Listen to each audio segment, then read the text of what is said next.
Hi, and welcome to School Asthma Initiative, Asthma in and out of the classroom. I'm Jessica Schumann, nurse and certified asthma educator with Breathe, Pennsylvania.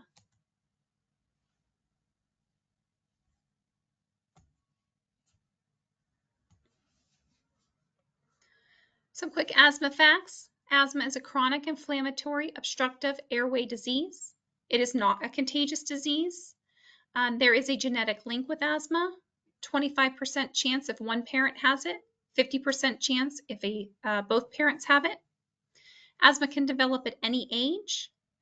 And one of the biggest misconceptions is that you can outgrow asthma, but there is no cure. Therefore, you can grow out of triggers or early warning signs, but the asthma is still in the lungs. One of the things that I think is pretty interesting is that emotions can actually trigger an asthma attack. You can cry too hard, laugh too hard, have anxiety or stress, and actually have an asthma attack.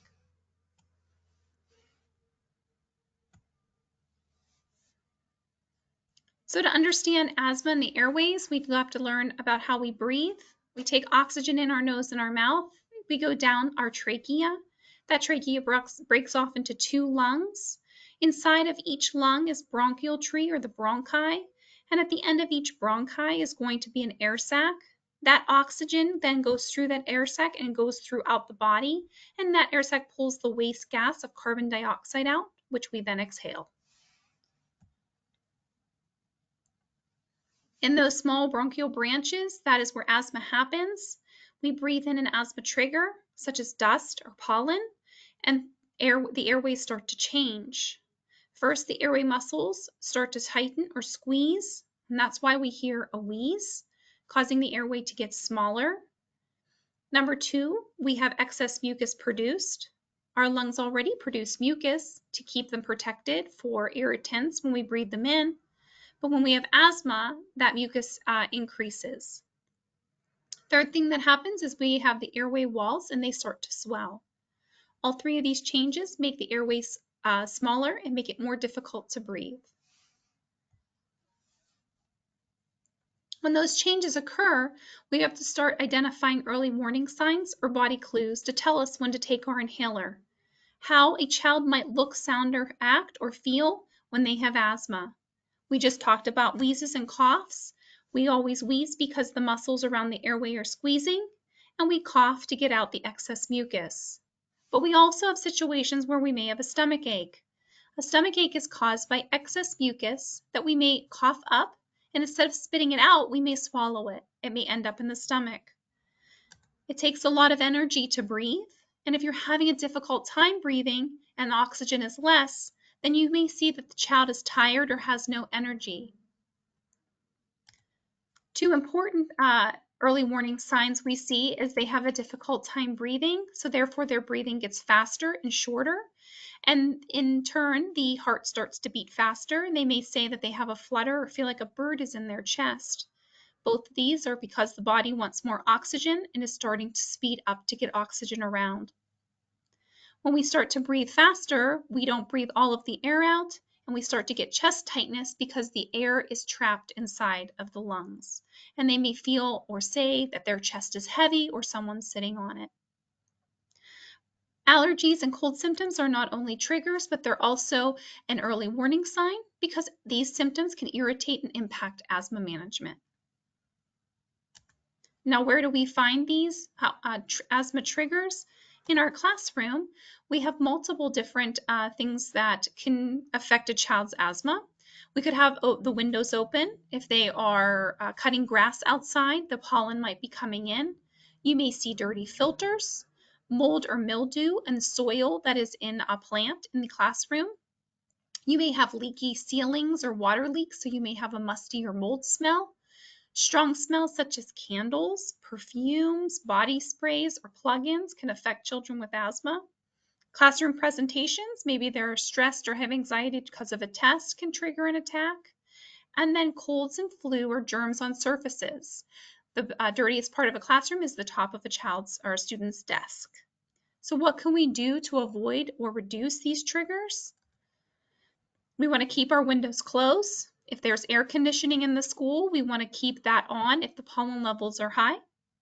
We want to make sure those air conditioning filters are clean, or if there is fans, that the fan blades are clean. We want to report any kind of leak on the floor or the ceiling to prevent mold growth. We want to monitor any plants that we may have in the room for their soil to have if there's mold. And we definitely want to keep those desk surfaces clean. So the medications that you may see while you are in school is the rescue inhaler or the quick acting inhaler. This is called albuterol. This medication works in 3 to 5 minutes, and it takes those muscles that are tightening around the airway and helps relax them and helps clear the mucus from the lungs. So quickly, when you take this medication after you identify, and it helps open the airways and gets the child back into their seat and in the classroom. To give you a quick kind of overview of what those may look like, we have a couple here on the screen. Now we do have some generics that are coming up now. The most important thing would be to remove the canister and make sure it says albuterol.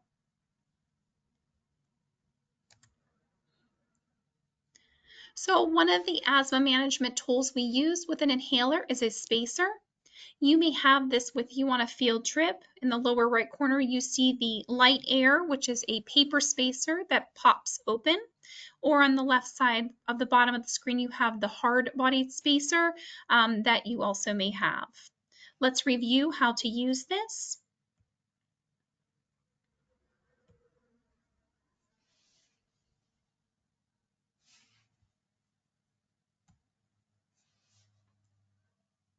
First, you want to identify that you have a metered dose inhaler, and you want to pull that canister out to make sure it says albuterol. You're going to get the spacer, whether that's the hard body spacer or the paper spacer, the light air. The light air would just need the sides squeezed in for you to pop it up. First, you want to do is step 1 is remove the caps from the inhaler and shake the MDI. You may have to prime the metered dose inhaler or MDI if it has not been used in a week. That would just be spraying it a few times to make sure the correct dose comes out. Insert the MDI into the chamber.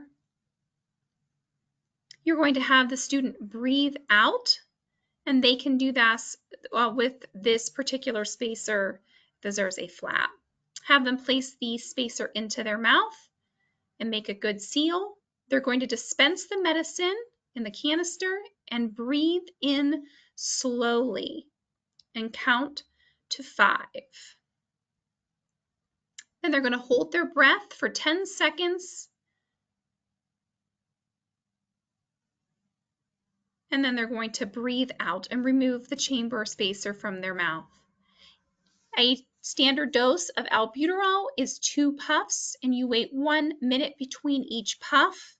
So therefore, you'd want them to wait 1 minute, and they can go ahead and repeat the steps. Now, you may be in a situation outside of the school where the inhaler is available, but you do not have a spacer. You would go ahead and shake the inhaler, prime or spray the inhaler if needed, if it has not been used in more than a week. You're going to place the inhaler into the mouth with a tight seal with the lips around the mouthpiece. You're going to dispense the medication by pressing the canister. While medication is dispensing, you have the student breathe in slowly. You're going to remove the inhaler from the mouth and have them hold their breath for 10 seconds. Then have the student exhale. Again, albuterol standard dose is 2 puffs with 1 minute between each puff. You will wait 1 minute and repeat steps 3 through 7.